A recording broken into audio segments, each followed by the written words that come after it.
Hello, let's get ready with me for a transition video. তো ব্যাপারটা হচ্ছে গরমকাল যেহেতু, তাই একটা লাল রঙের সুতির জামা পরে নিয়েছি আর কানে পরছি এই কানের দুলটা। এই কানের দুলটা পরার পর পরে নিলাম গলায় একটা গোল্ডের চেন। ব্যাপারটা হচ্ছে কানের দুলটা না আমার ঠিকঠাক ভালো লাগেনি, একদমই মানাচ্ছিল না এটার সাথে, তাই ভাবলাম যে সিম্পল এই অক্সিডাইজ কানেরটা পরি। তো অক্সিডাইজের কানেরটা পরার পর ইচ্ছে হলো ঠিক আছে গলায় গোল্ডের চেনটা রাখবো না, অক্সিডাইজের এই হারটা পরি। তো একদমই ভালো লাগছিল না, ভাবলাম যে যেমন আছে সিম্পল তেমন থাক।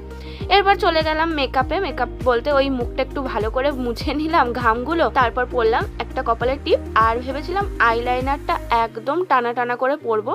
তো তেমনভাবেই পরছিলাম একদম টানা টানা করে, আর পরতে গিয়ে আমার সাথে হয়ে যায় এই ব্লান্ডার। গরমে ঘামে আইলাইনার আর না শুকিয়ে আমার একদম চোখের উপর লেগে গেছিলো। তারপর আর কি ঠিকঠাক করে ঠোঁটে লিপস্টিক পরে নিয়ে ব্যাস রেডি হয়ে গেলাম। আর সামনে আমি পাখাটাও চালিয়ে নিয়েছিলাম, কারণ এত গরম ছিল না, ওখানে আর দাঁড়ানো যাচ্ছিল না। আর লাস্টে ভুলে গেছিলাম একটু ব্লাশার অ্যাপ্লাই করতে, তো অ্যাপ্লাই করে নিলাম। তো দ্যাটস ইট।